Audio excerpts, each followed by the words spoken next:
روزہ کس پہ فرض ہے؟ امیروں پہ کہ غریبوں پہ؟ کہنے نے میں تو کام ہی میرا تو کام ہی محنت مزدوری والا، میں کیسے روزہ رکھوں؟ میں تو دیہڑی لگاتا ہوں تو روزہ کیسے رکھوں؟ میں نے نہیں کسی حدیث میں پڑھا کہ روزہ وہ رکھے جو دفتر میں بیٹھتا ہے۔ صحابہ کے زمانے میں تو دفتر ہوتے ہی نہیں تھے، کسی جگہ نہیں لکھا ہوا روزہ وہ رکھے گا جو اے سی میں بیٹھتا ہے، تب تو اے سی تھے ہی نہیں۔ حضرت ابوبکر صدیق رضی اللہ تعالیٰ عنہ سے لے کر جناب بلال تک سارے اپنے ہاتھ سے کام کرتے، سارے اپنے ہاتھ سے کام کرتے، سارے۔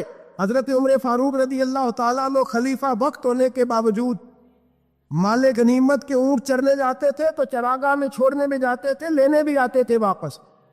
سارے لوگ اپنے ہاتھوں سے مشقت والے کام کرتے۔ حضرت بلال مزدوری کرتے، سلمان فارسی مزدوری کرتے، مقداد مزدوری کرتے، صحابہ مزدوریاں کرتے، روزے رکھتے۔ اور رمضان کے جانے کا وقت ہوتا تو در رسول پہ کھڑے ہو کے عرض کرتے، محبوبہ دل نہیں بھرا، دل کرتا ہے کبھی رب سارا سال ہی روزے عطا کرے، سارا سال رمضان دے تو ہم سارا سال روزے رکھنے کو تیار ہیں۔ جذبہ تھا، طاقت تھی، ہمت تھی۔ آج نوجوان لڑکا ہے کہتا ہے مجھ سے بھوک برداشت نہیں ہوتی۔ میرے بھائی، رب بیماری لا دینا، اللہ سے دعا مانگے اللہ شفائیں عطا فرمائے، اور دعا کرے اللہ آزمائے سے محفوظ فرمائے۔ آپ یقین کریں، میں نے لوگوں کو دیکھا ہے حلق سے قطرہ نہیں اترتا، خوراک کی نالی لگی ہوئی ہے، اعلیٰ غذائیں پکی ہوئی پڑی ہے، عرش کا مالک کہتا ہے میں تیرے حلق سے گزرنے نہیں دوں گا، قانون بن گیا۔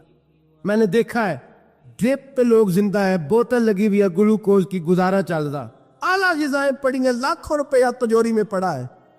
مالک کہتا تو نہیں کھا سکتا، تو وہ کھانے نہیں دیتا، نہیں کھانے دیتا۔ ایک شخص یورپ کے علاقے کا، میں کسی کالم نویس کا پڑھ رہا تھا، وہ کہتا میری خربوں میں جائیداد ہے لیکن میرے معدے میں ایسی تکلیف ہے کہ میں آٹے کو چھان کر جو اوپر سے بورا نکلتا ہے صرف وہ کھا سکتا ہوں، اس کے علاوہ میں کائنات کی کوئی نعمت کھا نہیں سکتا۔ اور میرے بھائی، وہ جب چاہے تو بڑے بڑے کھانے کھانے سے تجھے روک دے، تیرے دانت چبانے کے قابل نہ رہے، زبان نگلنے کے قابل نہ رہے، معدہ تیرا ہضم کرنے کے قابل نہ رہے، وہ جب چاہے تو جو مرضی کر لے۔ وہ کہتا چل تو میری مرضی پہ چلنا، ایک مہینہ میرے کہنے پہ نہ کھا، ایک مہینہ میرے کہنے پہ نہ کھا، تو یا اللہ تو کیا کرے گا؟ فرمایا صوم تصحو، میرے نبی پاک نے فرمایا تم روزے رکھو، اللہ تمہیں صحت عطا فرما دے گا، اللہ تندرستیاں دے دے گا، شفائیں دے دے گا۔ تم روزے رکھو، اللہ تمہیں، سبحان اللہ، اللہ طاقت دیتا ہے، ہمت دیتا ہے، اللہ ہمت دیتا ہے۔ میں نے دیکھا ہے، میں نے بزرگوں کو دیکھا ہے، ضعیف لوگوں کو دیکھا ہے، کمزور لوگوں کو دیکھا ہے، میں نے دیکھا ہے روزے رکھتے ہوئے، مزدوروں کو دیکھا ہے روزے رکھتے ہوئے۔ میں اپنے ابا جی کو کہتا ابا جی اتنی سخت گرمی اور مزدوری آپ کرتے اور مزدوری کے عالم میں روزہ رکھتے، تو کہتے پتر روزہ کی آندا ہے، روزہ کدوں کو جانا ہے، روزہ اپنی جگہ تے بھی مزدوری اپنی جگہ ہوتے۔ اور کئی دفعہ مینوں فرمان لگیا، میں نے یاد سمجھ کوئی نہیں لگتی، پتہ نہیں روزے چ اللہ طاقت کتوں دے چھڑدا ہے، نہیں زیادہ کام بھی زیادہ کریدا ہے کہ روزہ بھی بھائی صوم تصحو، میرے مصطفیٰ نے فرمایا تو روزہ رکھ، اللہ تجھے صحت عطا فرما دے گا۔ محبوب پاک صلی اللہ علیہ وسلم فرماتے جس نے جھوٹ نہیں چھوڑا، غیبت نہیں چھوڑی، برائی نہیں چھوڑی، اللہ کو اس کے بھوکے پیاسے رہنے کی کوئی ضرورت نہیں۔ وہ کاہے کا رکا ہے جب کوئی کام تو اس نے اللہ کی رضا والا کیا نہیں۔ روزہ رکھ کے دغا کر رہا ہے، روزہ رکھ کے جھوٹ بول رہا ہے، روزہ رکھ کے کم ماپ رہا ہے، تول رہا ہے، دھوکہ دے رہا ہے، رشوت لے رہا ہے، فراڈ کرتا ہے، حرام کا مال اکٹھا کر کے کہتا ہے اس میں سے چلو 10 دے گے بھی پکا دے گے۔ وہ بھائی جو کام اللہ نے تجھے کرنے کو حکم دیا تھا جب تو وہ بجا ہی نہیں لا رہا، مقصد روزہ ہی تو حاصل، لعلکم تتقون، روزے کا مقصد یہ ہے کہ تو پرہیزگار ہو جائے۔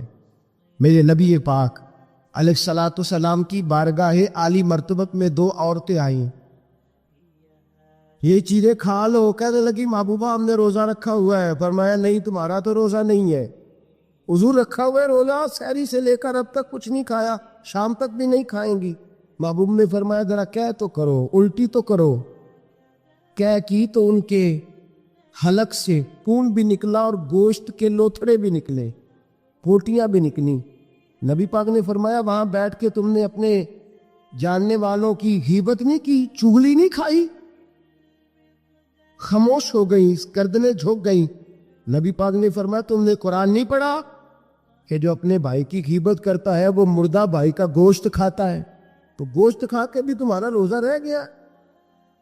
کس طرح کا روزہ ہے کہ صاحب روزہ رکھ کے نہ رکھنے والوں پہ تنقید کر رہے ہیں۔ تراویاں پڑھ کے نکلے ہیں تو کہتے ہیں میں اکیلا ہی نیک ہوں، باقی تو محلے میں کوئی پڑھتا ہی نہیں۔ یہ کیسا تیرا روزہ ہے کہ تو روزہ رکھ کے تو اس کے مقصد کو نہیں سمجھا؟ لعلکم تتقون۔ روزہ دار تو وہ ہے کہ روزہ رکھا ہوا ہے، کھانے بھی سے رکا ہے، پینے سے بھی رکا ہے، عمل زوجیہ سے بھی رکا ہے، پھر وہ جھوٹ سے بھی رکے، غیبت سے بھی رکے، بدنگاہی سے بھی رکے، حرام خواری سے بھی رکے ساری چیزوں سے۔ یہ بتلائیے کہ روزے کی حالت میں اپنی بیوی کے پاس جانا منع ہے تو غیر محرم کو دیکھنا جائز ہے؟ ہمارے ٹی وی پہ میں نے پہلے بھی کہا تھا کہ ہم ٹھیکیدار اور ذمہ دار نہیں ہیں مذہب کے۔ یہاں ہمارے آنے سے پہلے بھی کوئی بیٹھا تھا، ہم مریں گے تو یہاں ہم سے بڑے بڑے نیک لوگ بیٹھے، کوئی بندہ ذمہ دار نہیں ہے۔ بڑے بڑے کج پلا، صاحب جبہ و دستار، بڑے بڑے صاحب بصیرت، آئمہ، فقہاء، علماء، زعماء، نقبا، صوفیاء، اولیاء، غوث، کتب، ابدال، اوتاد، کتب الاقطاب، جانے کون کون آئے، علماء آئے، مفسرین آئے، محدثین آئے، گزر گئے۔ ہم تو خاک نشین لوگ ہیں، تھوڑا کام کرنے والے، تھوڑی صلاحیت رکھنے والے۔ لیکن بھائی اگر کرتے ہیں تو ایک کام کرتے ہیں، ساتھ دوسرا نہیں کرتے۔ یہ کس طرح کا دین سکھانے لوگ نکلے کہ شوال سے لے کر شعبان تک گانا سنایا جائے گا، شعبان سے لے کر شوال تک ناچ گانا کیا جائے گا، شوال سے لے کر شعبان تک دھما چوکڑی ہوگی، رمضان آئے گا تو حدیثیں سنائی جائیں گی، رمضان آئے گا تو لوگوں کو قرآن پڑھ کے سنایا جائے گا۔ یہ مذہب باز نہیں ہے، ایک گویے مذہب سکھائیں گے، ایکٹر مذہب سکھائیں گے۔ یہ مذہب باز نہیں ہے کہ ایک گلاس کے اندر پہلے شراب پی لو، پھر اسی گلاس میں رمضان آئے تو شہد بانٹنا شروع کر دو۔ یہ باز نہیں، یہ میرے رسول اللہ کا مذہب ہے۔ اگر تمہیں شوق ہے دین سیکھنے سکھانے کا، یکم رمضان کو توبہ کرو اور کہو کہ ہم ٹی وی پہ بیٹھ کے حدیثیں سنائیں گے تو سارا سال سنائیں گے، اور جس زبان سے حدیث نکلے گی پھر اس سے کبھی گندا گانا نہیں نکلے گا، پھر کبھی ناچ گانا نہیں ہوگا۔ یہ کون سا مذہب ہے جو بیویاں سکھا رہی ہیں؟ یہ کون سا دین ہے جو عورتیں سکھا رہی ہیں؟ میرے رسول پاک صلی اللہ تعالیٰ علیہ وآلہ وسلم کا وہ مذہب ہے کہ میرے اعلیٰ حضرت فاضل بریلوی رحمۃ اللہ علیہ نے فرمایا، مرد کے لیے جائز نہیں کہ وہ عورت کی زبان سے میلاد بھی سنے، نعت بھی سنے۔ مرد کے لیے جائز نہیں، مرد کو مرد سکھائے گا، عورت سکھائے گی تو عورتوں کو سکھائے۔ بے شک آپ سویرے فتویٰ دیجئے کہ چھوٹی سی مسجد میں بیٹھ کے، چھوٹے سے کونے میں بیٹھ کے چھوٹا سا مولوی، اور وہاں تو اتنے بڑے مفتی ٹی وی پہ بیٹھے ہوئے، وہ غلط ہے تو صحیح ہے کیسے ہو گئے؟ سنو، میرے نبی پاک علیہ الصلوۃ والسلام کے مذہب کا حسن یہ ہے کہ اسلام کہتا ہے ایک نظر بی بی کو دیکھا کسی نے غلطی سے تو معافی ہو جائے گی، دوسری نظر شہوت سے دیکھا تو حرام ہے اس کے لیے، وہ پاکستان کا مولوی ہو یا سعودی عرب کا شاہ ہو، کسی کے لیے عورتوں کے بیچ پھرنا اٹھنا بیٹھنا جائز ہے؟ میرے نبی پاک صلی اللہ تعالیٰ علیہ وسلم نے فرمایا ہے میں عورتوں سے مصافحہ کرنے نہیں آیا، اور میرے نبی پاک صلی اللہ علیہ وسلم نے فرمایا ہے، حضور فرماتے لیکن نا کتا بالکل ناپاک نہیں ہوتا، کتے کا تھوک ناپاک ہوتا ہے، یا کتا گیلا ہو جائے تو ناپاک ہوتا ہے، لیکن خنزیر سارا ناپاک ہوتا ہے، کل ناپاک ہے خنزیر۔ نبی پاک نے فرمایا خنزیر بھی ہو اور گند میں لتھڑا ہوا بھی ہو، پیشاب میں لتھڑا ہوا ہو، گوبر میں لتھڑا ہوا ہو، پخانے اور فضلے میں لتھڑا ہوا خنزیر ہو، اس کا جسم تیرے ساتھ ٹکرا جائے تو اتنا برا نہیں جتنا غیر محرم عورت کا وجود تیرے ساتھ ٹکرا جائے تو برا ہے۔ اس حد تک میرے نبی پاک صلی اللہ علیہ وسلم اور گنبد کے معاملے میں فتویٰ دینے والے، یا رسول اللہ کہنے پر کفر کا فتویٰ دینے والے اور بڑی بڑی باتیں کرنے والے خاموش کیوں ہو گئے؟ یا ایھا الذین آمنوا لا تتخذوا اليہود والنصارى اولیاء، رب فرماتا ہے یہودیوں اور عیسائیوں کو دوست نہ بناؤ، یہ تمہارے دوست ہو سکتے، یہ تمہارے سجن ہو سکتے؟ جب عرش کا مالک کہہ رہے سجن نہیں ہو سکتے تو دوستی کی بات کیسے بڑھا رہا؟ یا رسول اللہ ہمارے سجن کون ہو سکتے ہیں؟ فرمایا تمہارا دوست وہ ہو سکتا ہے جو محمد عربی کا غلامی کرنے والا ہو، جو رسول اللہ کی نوکری کرنا وہ دوست ہوگا. دوسرا دوست ہو سکتا کوئی ایکٹر مذہب نہیں سکھائے گا, کوئی گویہ مذہب نہیں سکھائے گا. حضرت جناب سیدنا جنید بغدادی, بغداد کے پیر سے کسی نے پوچھا تھا آج سے 1100-1200 سال پہلے, وہ تو زمانہ ویسے نیکی اور پرہیزگاری کا تھا, کہ بابا جی مرد اور عورت نیک ہو, بغیر پردے کے, بغیر حجاب کے, بغیر دیوار کے بیٹھ کر ایک دوسرے کو دین سکھا سکتے ہیں؟ حضرت صاحب بتائیے, مرد اور عورت نیک ہو تو بغیر پردے اور حجاب کے ایک دوسرے کو دین سکھا سکتے ہیں؟ تو حضرت جنید بغدادی فرمانے لگے سکھانے والا حسن بصری ہو اور سیکھنے والی رابعہ بصری ہو تو پھر بھی بغیر پردے کے بیٹھنے کی اجازت نہیں. تو مفتی صاحب کو اجازت کس نے دی؟ مولانا صاحب کو اجازت کس نے دی؟ بڑا وہ نہیں ہوتا جو ٹی وی پہ زیادہ آتا ہے, بڑا وہ ہوتا ہے جو رسول اللہ کے دین پہ عمل زیادہ کرتا ہے. حضرت عبداللہ ابن مسعود رضی اللہ تعالیٰ عنہ فرماتے زیادہ باتیں کرنے والا عالم نہیں ہوتا. حضور پھر عالم کون ہوتا ہے؟ فرمایا پڑھو قرآن, انما یخشی اللہ من عبادہ العلماء. فرمایا بڑا عالم وہ ہوتا ہے جو اللہ سے زیادہ ڈرتا ہے, اس لیے کہ رب فرماتا ہے میرے بندوں میں سے جو عالم وہ ہے جو اللہ سے زیادہ ڈرتے ہیں, خوف رکھتے. تو میرے بھائی رمضان المبارک میں بچنا ہے, پرہیز کا وقت ہے, تو کوئی شخص بھی کوئی شو نہ دیکھے, میری منت ہے آپ اللہ, کوئی شو نہ دیکھے. عورت کا تو پردہ ہے تو ہمیں تو تماشے پہ لگا دیا گیا, عجیب قسم کے ایکٹر آ گئے اور وہ مذہب سکھا رہے ہیں. میری اپیل ہے آپ سے کہ سحری افطاری کے وقت ٹیلی ویژن بند رکھیں. کیا چیز کھول کے رکھیں؟ یا قرآن کھول کے رکھیں یا رسول اللہ کا فرمان کھول کے رکھیں. اللہ رسول کی طرف توجہ رکھیں, وہ سیکھنے سکھانے کا وقت ہے.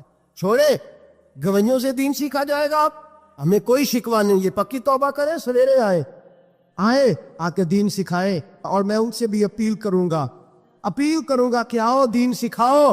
حضرت فضیل بن عیاض فرماتے میں ڈاکو تھا, کبھی کبھی چھپ چھپا کے جمعہ پڑھا کرتا تھا, پھر میں نے توبہ کی تو سچی توبہ کی, پھر میں نے توبہ کی تو رب کو راضی کرنے والی توبہ, پھر میں نے توبہ کی تو چھوڑی ہر شے, غریبوں کا لوٹا ہوا مال واپس کیا, جس کے پیسے نہ دے سکا اس کے گھر میں جا کے اس کی بھینسوں کو چارہ ڈالا, اس کے اونٹوں کی خدمت کی, میں نے قرضے چکائے. اور میں سچی توبہ کر کے مسجد آیا. جس خطیب کے پیچھے میں جمعہ پڑھا کرتا تھا وہ میرے ہاتھے بیعت کر کے مرید ہو گیا. اللہ تبارک و تعالیٰ نے اپنے بندوں کے دل میری طرف پھیر دیے. پھر تمہیں اس میں انعام دینے کی ضرورت نہیں پڑے گی, پھر تم کٹیا نشین بل کے بھی دین پہ لاؤ گے تو اللہ اس میں تاثیر پیدا فرما دے گا. تو روزے کا معنی رکنا ہے. روزے کا معنی بولیے, روزے کا معنی رکنا. کس سے؟ جھوٹ سے, غیبت سے, بدی سے, بدنگاہی, کھانے پینے. رب تعالیٰ تجھے, یہاں ہوٹل کھلے ہوئے ہیں, یہاں عجیب حالات ہے, ہوٹل کھلے ہوئے ہیں, لوگ بہانے ڈھونڈتے پھرتے ہیں, کہتے ہیں کٹ لگ گیا تھا, ذرا تھوڑا سا خون نکلا ہے, سنی پلاس لگائی تو روزہ نہیں رکھا, یہ ذرا مجھے تھوڑی دقت ہو گیا تو میں نے روزہ نہیں رکھا, کھانسی لگ گئی ہے تو روزہ نہیں رکھا. او خدا کے بندے, روزہ تو نعمت ہے. اور سبحان اللہ, میرے نبی پاک نے فرمایا لکل شیء زکات و زکات الجسد الصوم. فرمایا ہر شے کی زکات ہوتی ہے, وجود کی زکات روزہ ہے. روزے رکھو جسم کی زکات نکل جائے. فاقہ کرنا بھی میرے نبی پاک کی سنت ہے, مسواک کرنا بھی سنت ہے, اور فاقہ کرنا بھی. مسواک والی سنت زیادہ اپناتے ہیں لوگ, فاقہ کرنا بھی نبی پاک کی سنت ہے. ایک صاحب مجھے کہنے لگے جناب بیٹھ کے کھانا حضور کی سنت ہے. میں نے کہا کبھی کبھی نہ کھانا بھی نبی پاک کی سنت ہے, نہ کھانا بھی حضور کی سنت ہے. اور ہمارے فقہاء نے لکھا ہے جو روٹی زیادہ کھاتا ہے اس میں دو باتیں پیدا ہو جاتا. کیا؟ ایک بولتا زیادہ ہے, دوسرا سوتا زیادہ ہے, غافل ہو جاتا ہے. فاقہ اور حکیم اطباء ڈاکٹر کہتے ہیں کہ پیٹ خالی رہے نا جس آدمی کا, اس کا حافظہ مضبوط ہوتا ہے, اس کے ذہن کی گرہ کھلتی ہے. زیادہ کھانے سے تو خماری چڑھتی ہے, دماغ ڈھونڈتے پھرنا روٹی کدھر سے آج اچھی ہے, گھر میں نہیں پکی تو ہوٹل چلے جانا, کھانے کے سوا اور کام ہی کوئی نہیں. اور صاحب میرے نبی پاک علیہ السلام نے فرمایا کافر 7 آنتوں سے کھاتا ہے, 7 آنتوں سے. اور فرمایا میرا مومن 1 آنت سے کھاتا ہے. اس کے وجود میں کھانے والی 1 آنت ہے, کافر 7 آنتوں سے کھاتا ہے. فاقہ کشی سے نورانیت پیدا ہو, کم کھانا. لیکن نا نبی پاک صلی اللہ علیہ وسلم نے اللہ سے فاقہ مانگ کے لیے, یا اللہ ایک وقت روٹی دے، ایک وقت کا فاقہ دے، مانگ کے لیا نبی پاک، مانگ کے۔ یار 30 تو روزے ہیں، وہ بھی کئی دفعہ 29 ہو جاتے ہیں۔ اللہ کہہ رہا ہے ایام معدودات، ایک گنتی کے دن ہے۔ اور میرے بھائی کیا مصیبت ہے، میرا وقت نہیں گزر رہا۔ آپ یقین کریں، اللہ جانتا ہے ہم تو رمضان کو زنجیریں ڈالتے ہیں، یہ کام بھی رہ جاتا ہے رمضان گزر جاتا ہے، یہ بھی رہ جاتا ہے رمضان گزر جاتا ہے، یہ بھی نہیں ہو پاتا رمضان، پتہ نہیں کس وقت روزے آتے ہیں، کب نکل جاتے ہیں۔ کہتے ہیں میرا وقت نہیں گزرتا تو میں ٹی وی دیکھتا ہوں۔ قرآن سارا پڑھ لیا ہے، حدیثوں کا مطالعہ ہو گیا، اپنی آخرت کے لیے نفل سارے پڑھ لیے، تسبیحات ساری ہو گئی، جو اب ٹائم نہیں گزرتا تھا تو ٹی وی پہ جا بیٹھے۔ کدھر چلے گئے ہم؟ علامہ اسماعیل حقی نے حدیث لکھی، حضرت عائشہ صدیقہ رضی اللہ تعالیٰ عنہ فرماتی ہیں، تفسیر روح البیان میں موجود ہے، کہتی ہے ایک دن حضور اچانک میرے ساتھ آرام فرماتے بستر سے اٹھے نکل گئے۔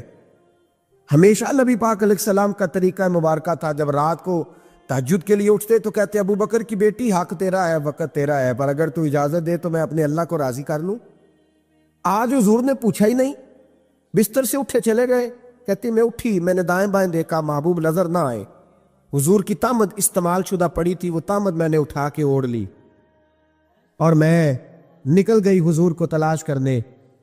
کہتی ہیں جب میں باہر گئی مسجد نبوی شریف کے ساتھ جنت البقیع کی جانب، نبی پاک سجدے میں تھے۔ کہتی ہے میں گئی، تھوڑی دیر کھڑی ہوئی، حضور نے آہٹ سنی تو پوچھا تو کون ہے؟ میں نے کہا میں عائشہ ہوں۔ تو محبوب نے فرمایا یہ عائشہ کون ہے؟ میں نے کہا یا رسول اللہ میں آپ کی زوجہ۔ فرمایا زوجہ کیا ہوتی ہے؟ یا رسول اللہ میں ابو بکر کی بیٹی۔ تو نبی پاک نے فرمایا یہ ابو بکر کون ہے؟ حضرت عائشہ کہتی ہے میرا کلیجہ پھٹنے کو آیا، میں وہاں سے پریشان حال واپس آئی۔ جب میں گئی تھی تب بھی ہلکی ہلکی بارش تھی، واپس لوٹی تو پھر بھی ہلکے ہلکے قطرے بارش کے گر رہے تھے۔ میں آ کے ہامتی کامتی بیٹھ گئی، تھوڑی دیر گزری تو نبی پاک تشریف لے آئے۔ تو حضور صلی اللہ تعالیٰ علیہ وسلم نے مجھے پریشان دیکھا تو کہا عائشہ کیا ہوا؟ کہ حضور آج وہ ہوا ہے جو کبھی نہیں ہوا۔ یا رسول اللہ میں پریشان ہو گئی ہوں۔ حضور عجیب بات ہے، میں گئی ہوں، آپ نے پوچھا کون ہے تو میں نے کہا میں عائشہ۔ کا عائشہ کون؟ آپ کی زوجہ۔ فرمایا زوجہ کون؟ ابو بکر کی بیٹی۔ کا ابو بکر کون؟ اور پھر حضور میں گئی ہوں تو میرے کپڑے بھیگ گئے، آپ آئے ہیں تو کپڑے خشک ہیں، سمجھ نہیں آئی۔ تو لفظ سنو حدیث کے، نبی پاک نے فرمایا عائشہ لی مع اللہ وقت، میرا اپنے اللہ کے ساتھ ایک وقت ہوتا ہے۔ کس کے ساتھ؟ آج میرا دوستوں کے ساتھ وقت ہے، آج میرا گھومنے کا وقت ہے، آج میرا خوش گپیوں کا وقت ہے، آج میرا سیاحت کا وقت ہے، آج میرا پکنک کا وقت ہے۔ میرے نبی پاک نے فرمایا لی مع اللہ وقت، عائشہ میرا اپنے اللہ کے ساتھ، میرا اپنے اللہ کے ساتھ ایک وقت ہوتا ہے۔ اس وقت نہ وہاں کوئی فرشتہ آ سکتا ہے، نہ کوئی نبی اور مرسل آ سکتا ہے۔ جب فرشتہ اور نبی نہیں آ سکتے تو عائشہ اور ابو بکر کیسے آ سکتے ہیں؟ تو کہا یا رسول اللہ پھر وہاں ہوتا کون ہے؟ تو حضور فرمانے لگے ایک میں ہوتا ہوں، دوسرا میرا رب ہوتا ہے، تیسرا کوئی موجود نہیں ہوتا۔ امت کو درس دیا ایک وقت 24 گھنٹوں میں ایسا لایا کر جس میں تو اپنے رب کو دکھڑے سنائے، جس میں تو دعائیں مانگے، اس میں تو عرض و نیاز کرے، اس میں تو اپنے گناہوں کی معافی چاہے۔ اعلیٰ حضرت کے والد گرامی سے کسی نے پوچھا، مولانا نقی علی خان صاحب سے، کہ حضرت جی فرعون 500 سال ہی حکومت کر گیا، 500 سال ہی حکومت کر گیا، اللہ کا مقابلہ کرنے والا پکا کافر بے ایمان۔ تو آپ فرمانے لگے ملا رومی کی وہ کتاب پڑھو مثنوی، جس میں انہوں نے لکھا ہے کہ جب ساری دنیا سو جاتی تھی تو فرعون اٹھ کے مصلے پہ بیٹھتا تھا، کہتا تھا یا اللہ معاف کر دے، رب تو ہی ہے، گناہگار بڑا ہوں پر مہربانی کر۔ روز معافیاں مانگتا تھا تو رب کریم کی قدرت نے مہلت دی کہ روز توبہ کرتا ہے، چلو ایک دن سچی بھی کاری جائے تو اچھا ہے، اللہ نے مہلت دی۔ اور میرے بھائی اگر تو روز رات مصلے پہ بیٹھے تو تجھے مہلت ملے، عذاب نہ آئے۔ اگر تو اپنے رب کے ساتھ پناہی کرے تو اللہ تجھے مہلت دے، سزا نہ دے۔ لیکن ہم یہ وقت نکالتے ہی نہیں، اللہ کے ساتھ میت کا ہمارا مزاج ہی نہیں۔ ترمذی شریف میں نبی پاک علیہ السلام نے فرمایا دنیا داروں کو دکھڑے نہ سنایا کر، مالداروں کے سامنے رونے نہ رویا کر، یہ تجھے کیا دے سکتے؟ تو اٹھ کے جائے گا تو کہیں گے محنت کرتا نہیں، روز مانگنے آ جاتا ہے۔ دنیا داروں کو دکھڑے نہ سنا، پر میں دکھ سنا تو اپنے رب کو سنا۔ اللہ والوں کو سنا، اللہ کے نبی کو سنا، اس سے مراد یہ سارے کہا دکھڑے اپنے رب کو سنا۔ اگر تو اپنے رب کو دکھڑے سنائے گا تو تھوڑی دیر ضرور ہوگی، لیکن ایک دن ایسا ضرور آئے گا، میرے مصطفیٰ کریم فرماتے ہیں رب تجھے دنیا سے بے نیاز کر کے مالا مال فرما دے گا۔ دھوکے کا مزاج نہ بنا، کینچی لے کے نہ گھوم کے کیسے جیب کٹ سکتی، اللہ کو دکھڑے سنا۔ حضرت عائشہ عرض کرنے لگی حضور چلے یہ تو سمجھ آ گئی، لیکن بارش مجھ پہ پڑی آپ پہ پڑی نہیں تو کہا عائشہ تم نے اوڑا کیا تھا؟ کہا حضور آپ کی تامت، فرمایا بارش کوئی نہیں تھی، جب تو نے میری تامت لی تو خدا کی رحمتیں تم پر برسنے لگ گئی۔ تو حضور کے وجود سے لگی ہوئی چیز کوئی اوڑ لے تو رحمت برستی ہے، تو میرے نبی کی مسجد چومنے سے کیوں رحمت نہیں برستی؟ جالی چومنے سے کیوں نہیں برستی؟ جہاں جہاں حضور رکے، جہاں جہاں نبی پاک ٹھہرے، وہاں جانے سے کرم کیوں نہیں ہوتا؟ تو عزیزو یاد رکھو، رمضان میں ایک ڈیوٹی آپ نے یہ کرنی ہے کہ عبادت کو وقت دیں، ٹائم نکالیں۔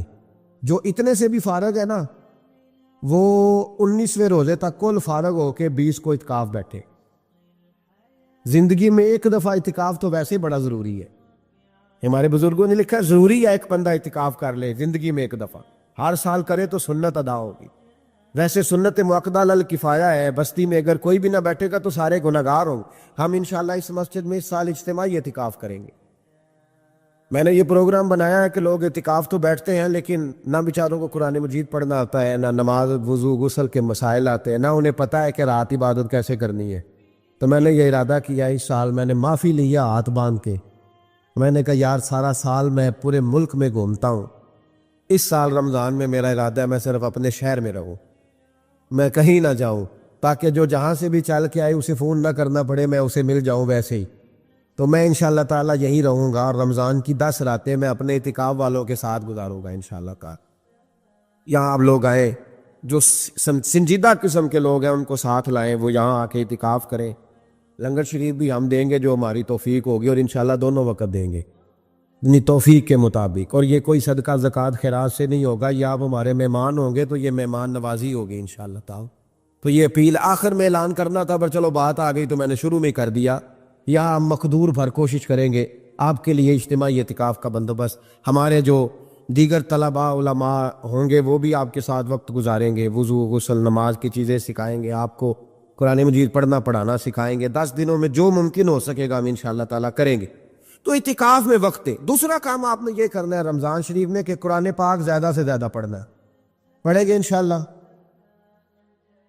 اگر آپ ناراض نہ ہو تو ہم نے قرآن مجید پڑھنا بالکل ہی چھوڑ دیا، قرآن پاک کھلتا ہی نہیں، توجہ ہی نہیں، مزاج ہی نہیں، سارا دن بیت جاتا ہے، قرآن مجید نہیں کھلتا، قرآن مجید نہیں پڑھا جاتا۔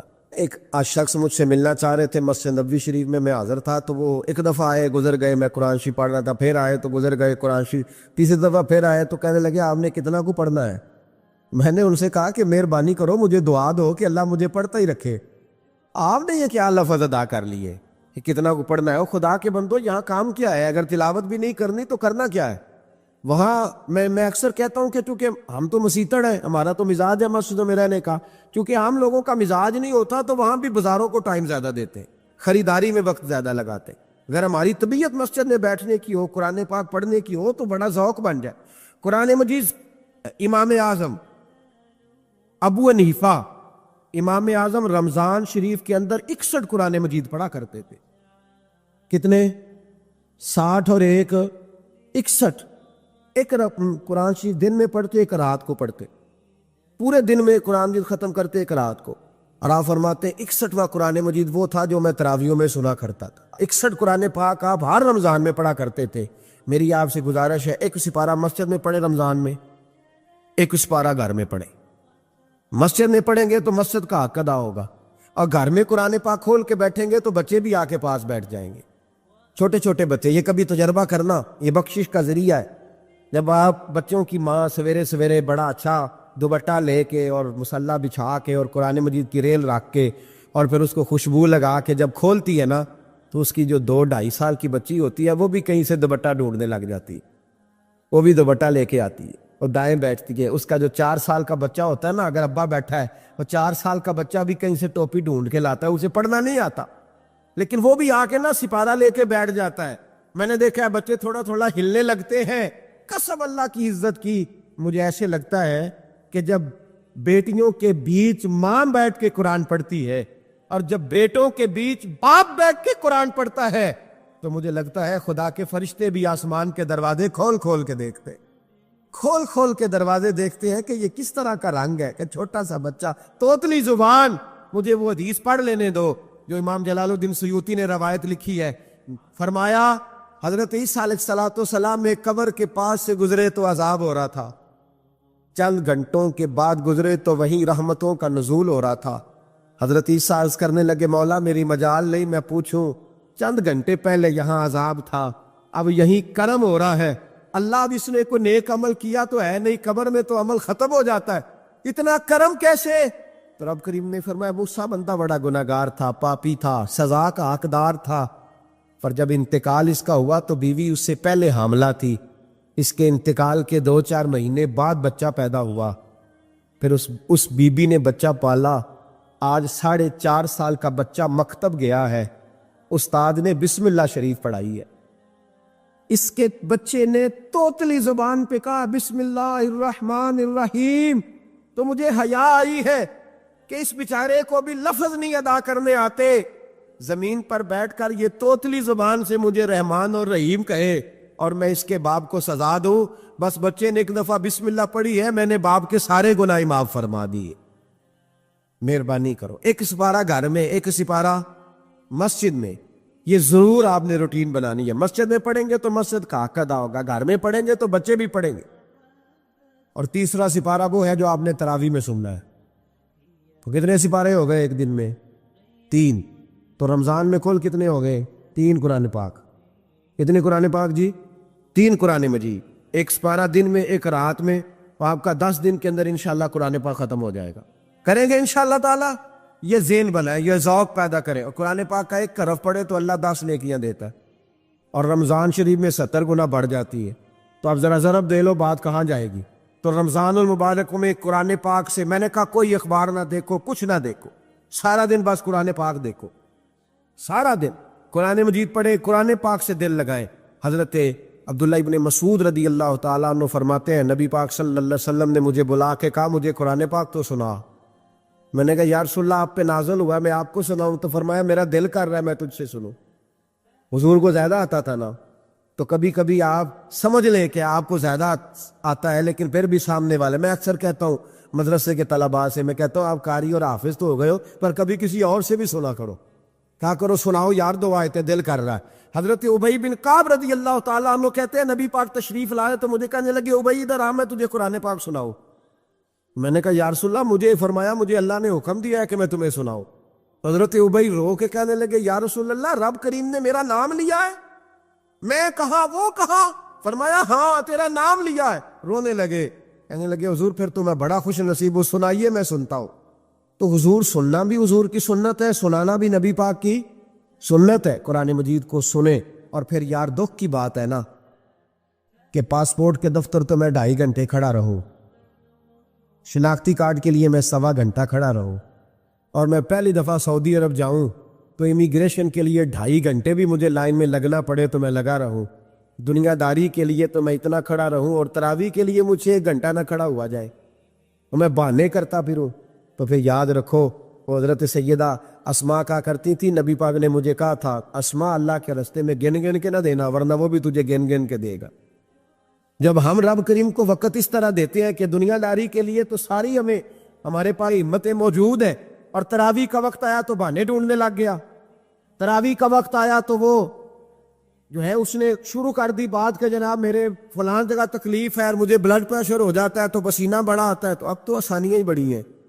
صحابہ کہتے ہیں جب ہم مسجد نبی میں نماز پڑھنے جاتے تھے, بارش ہوتی تھی تو مسجد میں پانی کھڑا ہوتا تھا, کیچڑ کھڑا بن جاتا تھا, تو ہم اپنی جھولیوں میں خشک مٹی ڈال کے لے جاتے, اپنی اپنی جگہ بچھا لیتے مٹی, اور پھر ہم نماز پڑھتے تو ہمارے پیشانیوں پر بھی مٹی لگ جاتی. تو ایک صحابی جھاڑ رہے تھے تو نبی پاک نے فرمایا نہ جھاڑ, جب تک چہرے پہ رہے گی فرشتے درود بھیجتے رہیں گے. اب تو ایسی لگے ہوئے مسجد میں, پھر بھی تو تراویح نہیں پڑھتا. تو ایک تو عبادت کو ٹائم دیں, دوسرا قرآن مجید زیادہ سے زیادہ پڑھے, رمضان میں زیادہ سے زیادہ پڑھے, مسجدوں میں ٹائم دے. مجھے دکھ ہوتا ہے جب رمضان میں بھی نماز کے بعد مسجد کو تالا لگتا ہے. اگر ہم سارے آئیں مسجدوں میں, ہم رمضان شریف کے اندر وقت دیں, جس کے پاس ٹائم ہو وہ آ کے بیٹھ جائے, قرآن مجید کھول لے, تو میرا خیال ہے کہ مسجدیں بھی ہمیں دعا دیں گی کہ دیکھو ہر وقت انہوں نے میرے اندر تلاوت کی. ایک اور بات بھی عرض کرنی ہے, یہ مجھے کہا گیا ہے, میری اپنی طرف سے نہیں, یہ مجھے رکا دیا گیا ہے. کہہ دوں پکے نمازی ناراض تو نہیں ہو جائیں گے؟ جو پکے نمازی ہیں مسجدوں کے وہ میرے ساتھ وعدہ کریں, ناراض تو نہیں ہو جائیں گے؟ نہیں تسی نہیں بول دے, تسا ہو جانا. پکے بول دے نہیں پے, پکے کوڑ دے نے پے. پکے نمازی, یہ پکے نمازیوں سے بات, ناراض تو نہیں ہو جائیں گے؟ یہ بول کے بتائیں, انشاءاللہ کہے. کچے نمازیوں کو شکوہ ہے کہ پکے نمازی رمضان میں ہمیں گھورتے ہیں. رکھے دیے مجھے انہوں نے, کہتے پکے نمازی, کہتے فصلی بٹیرے آ گئے نے. یہ زیادتی ہے, یہ ظلم ہے. آپ پکے نمازی ہیں تو مہربانی کریں, آپ وہ جو آپ نے صاف الاٹ کرائی ہے نا اپنے نام پکی, کہ ایتھے میں بھینا رو تو کتوں آ گیا, یہ چھوڑ دیں آپ, مہربانی کریں. یہ اللہ کا گھر ہے, یہ کسی کے نام رجسٹری ہو سکتی. جو آیا ہے نا بیچارہ, چلو کبھی کبھی صحیح, مہربانی کریں اس کو ٹائم دیں, بیٹھنے دیں, کچھ نہیں ہونے لگا. اور جب وہ آئے نا تو دعا کریں, جب اس کو دیکھیں تو کہ یا اللہ یہ آیا ہے تو ہمیشہ آتا ہی رہے. اس کو دعا دیں, مہربانی. بچے شکوہ کرتے ہیں, کہتے ہیں پکے نمازی سانس نہیں لینے دیتے مسجد میں. اور ایک بات اور, یہ حضرت علی کا قول ہے, اس کو دل کی تختی پہ لکھ لینا. دل کی تختی پہ شیر خدا کی شیروں جیسی باتیں. حضرت مولا علی شیر خدا فرمایا کرتے تھے, وہ نیکی کرنے والا اچھا نہیں جو نیکی کر کے اکڑ جاتا ہے اور دوسروں کو گناہگار سمجھتا ہے, وہ نیکوکار اچھا نہیں.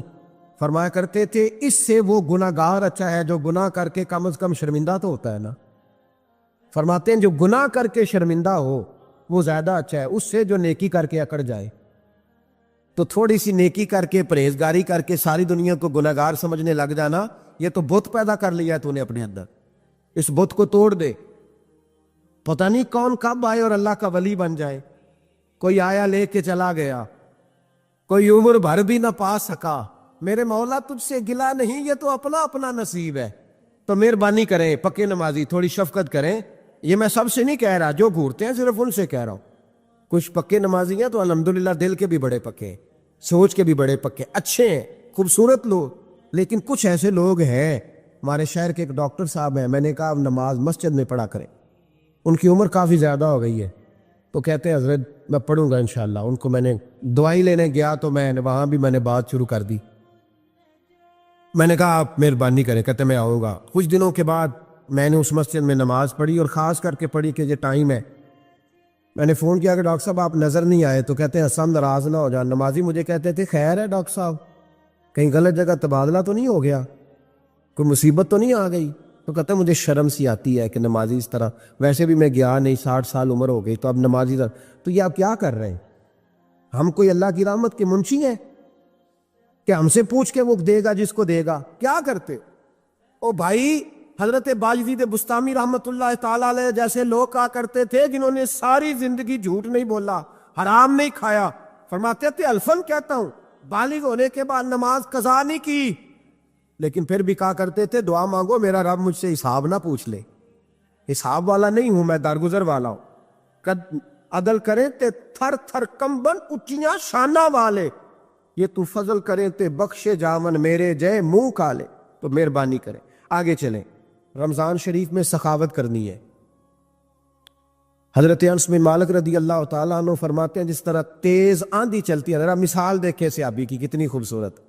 فرماتے ہیں جس طرح تیز آندھی چلتی ہے نا, اس طرح رمضان میں میرے نبی کی سخاوت چلا کرتی تھی.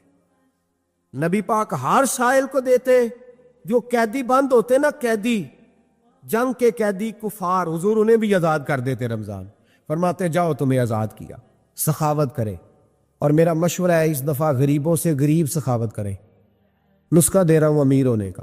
تو سخی ہو جا, رب کریم تجھے امیر کر دے گا. سخی بن جا. مالا والے سخی نہیں ہوندے تے سخیاں کول مال نہیں ہوندا. ایتھے اوتھے دوواں جہانی سخی کنگال نہیں ہوندا. سخی بن جاؤ. میرے نبی پاک علیہ السلام نے فرمایا بندہ کبھی بھی جیب کا سخی نہیں ہوتا, سخی وہی ہوتا ہے جو دل کا ہوتا ہے. غریبوں کو میرا مشورہ ہے کہ 10 روپے دو لیکن رمضان میں روز دینا. ہر شام دینا، غریبوں کو ساتھ بٹھاؤ، روٹیاں کھلاؤ، افطاریاں کراؤ، غریبوں کے گھروں کے اندر سوٹ پہنچاؤ، مدارس کے طالب علموں کو کپڑے خرید خرید کے دو، جو کچھ نہیں دے سکتا وہ ایک مسواک لا کے دے، ڈیوٹی کرو، اپنے دائیں بائیں غریبوں کا خیال رکھو۔ جن گھروں میں اکثر دیکھتے ہو کہ دال کا شاپر جاتا ہے، وہاں رمضان شریف میں صبح صبح گوشت پہنچاؤ، مہربانی کرو، غریب غریب۔ امیر تو کسی کو تب دے گا جب اس نے ووٹ لینے ہوں گے، وہ تو وہاں زکوٰۃ دے گا جہاں سے اسے پتا ہوگا کہ میری تعریف اچھی ہوگی، وہ تو مسجد میں اس وقت خرچ کرے گا جب اس کا نام بار بورڈ پہ لکھا جائے گا۔ غریبوں، تم نے ظلم کیا ہے۔ اگر تم اپنی 4 غریب بھائی مل کے ایک غریبنی بہن کا خیال رکھتے تو اس غریبنی کو محلے کے چودھری کے پاس نہ جانا پڑتا۔ اگر 4 غریب بھائی ایک غریب بھائی کا خیال کر لیتے، تھوڑے تھوڑے جو صاحب حیثیت تھے، تو وہ مجبور نہ ہوتا۔ مہربانی کرو۔ حضرت عبداللہ ابن عمر رضی اللہ تعالیٰ عنہ ہر روز مدینے کے مسکینوں کو ڈھونڈ کے لاتے تھے، فرماتے تھے کہ ان کو ایک تھیلا دینا میں عزت نہیں سمجھتا، ڈھونڈ کے لاتے غریبوں کو اور اپنے سامنے دسترخوان بچھاتے رمضان میں، اور پھر ان پہ کھانے چنتے اور فرماتے غریب کھائیں گے تو میرا اللہ راضی ہوگا، ساتھ بٹھا کے کھلاتے۔ ایک بڑی عجیب بات ہو گئی، گھروں میں ہو جاتی ہے، جن گھروں میں زیادہ مہمان آتے ہیں وہاں یہ مسئلے بن جاتے ہیں۔ ایک دن زوجہ کہنے لگی کھانا آپ کا یہ آج مہمان کو نہ لائیے گا۔ کہہ دیتی ہیں نا بیویاں کبھی کبھی، یہ نافرمانی نہیں۔ اگر آپ کو کھڑا کیا جائے نا رمضان میں روزہ رکھ کے باورچی خانے تو لگ پتا جائے، اس کو نافرمانی نہ سمجھے، بیوی نے پکا کے نہیں دیا جی۔ تو حضرت عبداللہ ابن عمر کی زوجہ کہنے لگی آپ کا کھانا ہے، مہمانوں کا کوئی نہیں۔ تو حضرت عبداللہ ابن عمر کہنے لگے اللہ تجھے جزا دے، تو روز پکا کے دیتی ہے، چل اس طرح کر، مجھے سرکہ اور کھجور دے دے، روٹی میرے مہمان کو دے دے۔ تو آپ کی زوجہ رو پڑی، کہنے لگی اگر آپ افطاری والوں کا اتنا خیال کرتے ہیں تو میں نہ کروں؟ مجھے 10-20 منٹ کا ٹائم دے، میں اپنے اوپر وزن بوجھ ڈالوں گی، میں تھوڑی مشقت میں پڑوں گی، لیکن مہمانوں کے لیے افطاری کا ضرور بندوبست کروں۔ ہمارے یہاں تو افطاریاں بھی سیاسی ہیں، ووٹ اکٹھے کرنے کے لیے افطاریاں، اور ڈرو اللہ سے۔ کس کس نام پہ لوگ دنیا داری کریں گے، کس کس نام؟ غریبوں کو کھلاؤ کھانا جن کو سارا سال گوشت ملتا ہے ان کی۔ میں کل یونیورسٹی میں کہہ رہا تھا کہ بڑا ہاتھی ہوتا ہے پر بادشاہ شیر ہوتا ہے، اس لیے کہ شیر ہفتے میں 1 دن گوشت کھاتا ہے، اگر روز کھائے نا تو اس سے بھی نہ اٹھا جائے، جس طرح ہم سے نہیں اٹھا جاتا، اس سے اٹھا کوئی نہ جائے، وہ ہفتے میں 1 دن کھاتا۔ مگرمچھ سب سے دلیر جانور ہے دریائی جانوروں میں سے، لیکن 24 گھنٹے میں 700 گرام کھانا کھاتی ہے، اور شیر کا بھی پنجہ پکڑ لے تو شیر چھڑا نہیں سکتا، روٹی کھا کھا کے تو حال ہی کوئی نہیں قوم کا۔ تو مہربانی فرمائے، فاقہ آپ کو طاقتور کرے گا، اور جتنا زیادہ انسان کھاتا ہے شہوانی قوتیں زیادہ ہوتی ہیں، اس لیے نبی پاک نے کہا تھا نوجوانوں کو یا شادی کر لو یا روزے رکھا کرو۔ اگر زیادہ روٹیاں کھاؤ گے تو تمہارے اندر نفسانی اور شہوانی قوتیں زیادہ پروان چڑھیں۔ تو مہربانی فرمائے رمضان میں غریبوں کے فاقوں کا خیال کریں، انہیں پہنچا کے آئے، گھر جا کے دے کے آئے۔ میں اکثر یہ رونا روتا ہوں کہ ہماری مسجدوں میں نا 27ویں کو قاری صاحب کو سوٹ ملتا ہے، تو اس کے پیچھے سازش یہ ہوتی ہے کہ 27ویں روزے نہ تو درزی پکڑے گا نہ سی کے دے گا، تو ہم یہ سازش کرتے ہیں کہ دین جنانا ہوئے مولوی بھی ساڑھے ورگا سوٹ پا لے عید تے، تو پھر ساڑھے جی چودھری جتے مولوی جی فرق ہی رہ گیا۔ تو 27ویں کو اس لیے دیتے ہو کہ درزی نہ پکڑے، اس بیچارے کو دینا ہے تو یکم رمضان کو دو، اس کو حضرت جی میرے والا جوڑا پہن کے آپ نے تراویاں پڑھانی ہے، یہ جمعہ آپ نے میرے سوٹ سے۔ مہربانی کریں، آپ جو آپ کے اپنے علاقے کے مسجد کے قراء ہیں، حفاظ ہیں، طالب علم ہیں، ان کو رمضان شریف سے شروع ہونے سے پہلے، اور کسی گھر میں آپ لنگر پہنچاتے ہیں 20ویں روزے تو 20 روزے تو فاقے سے انہوں نے رکھ لیے، اب آپ گھی لے کے پہنچ گئے۔ اگر رمضان کی نیت کر کے رمضان سے پہلے بھی دو گے تو اللہ رمضان جتنا ہی اجر عطا فرمائے گا۔ فطرانہ یکم رمضان کو دے دو، مہربانی کرو، تاکہ غریب کے گھر کے اندر چولہا صحیح جلے، اس کے بچے بھی کھانا صحیح کھائیں۔ میری یہ گزارش ہے کہ اگر آپ نے کسی غریب کی بچی کو کپڑا، لباس اور غریبوں کو کچھ لے کے دینا ہے تو رمضان سے پہلے لے کے دے، تاکہ درزیوں کا ریٹ کم ہو، وہ کام جو ہے وہ جلدی ہو جائے۔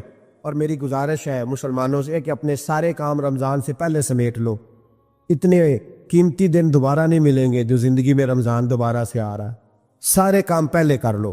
ہمارے ہاں تو آپ یقین کریں، نہ درزی تراویاں پڑھتا ہے، نہ کپڑوں والا پڑھتا ہے، نہ کاج بٹن والا پڑھتا ہے، نہ نلکی والا پڑھتا ہے۔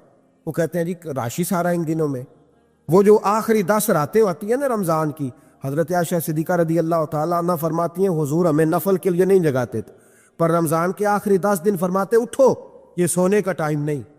اور ہمارا وہی ٹائم سارا بازاروں میں گزر جاتا ہے، وہ جو کچھ لینے کا وقت ہے، شب قدر تلاش کرنے کا وقت ہے، وہ سارا ہم بازاروں میں گزارتے ہیں۔ ہم انشاءاللہ تعالیٰ رمضان کی آخری 10 راتوں میں شب بیداری کریں گے، محفل کریں گے، تلاوت کریں گے، تسبیح پڑھیں گے، جو ہم سے ہو سکے گا، مسجدوں کا رخ کریں، یہاں پہنچ سکتے ہیں تو یہاں پہنچ جائیں، لیکن اپنا وقت ضائع نہ کریں۔ کوئی ایسا کام نہ کرے کہ جس میں ایک لمحہ بھی رمضان المبارک کا ضائع ہو۔ آخری بات سنیں، رمضان میں ہم نے کیا کرنا ہے؟ سارا سال دین کے لیے کوشش کی ضرورت ہے، سارا سال۔ ہم جب کہیں جا کے دین کی بات کرتے ہیں تو ہمیں ایسا لگتا ہے کہ یہ لوگ بیچارے ترس رہے تھے کہ کاش کبھی پہلے ہمیں بات سننے کو ملتی۔ دین کی بات کی ہر وقت ضرورت ہے۔ رمضان کے اندر لوہا گرم ہوتا ہے، کیوں بھلا؟ شیطان قید ہو جاتا ہے۔ پہلے جب دین کا کام ہوتا ہے تو 2 قوتیں آپس میں لڑتی ہیں۔ ہم تبلیغ کرتے ہیں، ایک دوسرے کو پیغام دیتے ہیں، شیطان جواب کے اندر کیا کرتا ہے کہ جب ہم یہاں کسی آدمی نے بات کی یا سنی تو بڑا دل نرم ہو گیا، لیکن جب گھر گئے تو شیطان نے پھر وسوسہ ڈال دی۔ رمضان میں ایسے نہیں ہوتا، صرف تبلیغ ہوتی ہے، شیطان قید ہوتا ہے، وہ کوئی غلط مشورہ دینے کی پوزیشن میں نہیں ہوتا۔ اب ہمیں کیا کرنا چاہیے کہ تبلیغ زیادہ کرنی چاہیے، جد و جہد کریں، اتنی جد و جہد کریں کہ یہ رمضان جو آنے والا ہے اللہ تعالیٰ اسے امت مسلمہ کی عزت کا مہینہ بنا دے، اور رمضان جیسے ہی جائے امت کو اللہ پھر سے وقار عطا فرمائے، ہمیشہ مدحت خیر الانام میں گزرے۔ دعا ہے یہ عمر درود و سلام میں گزرے۔ آخر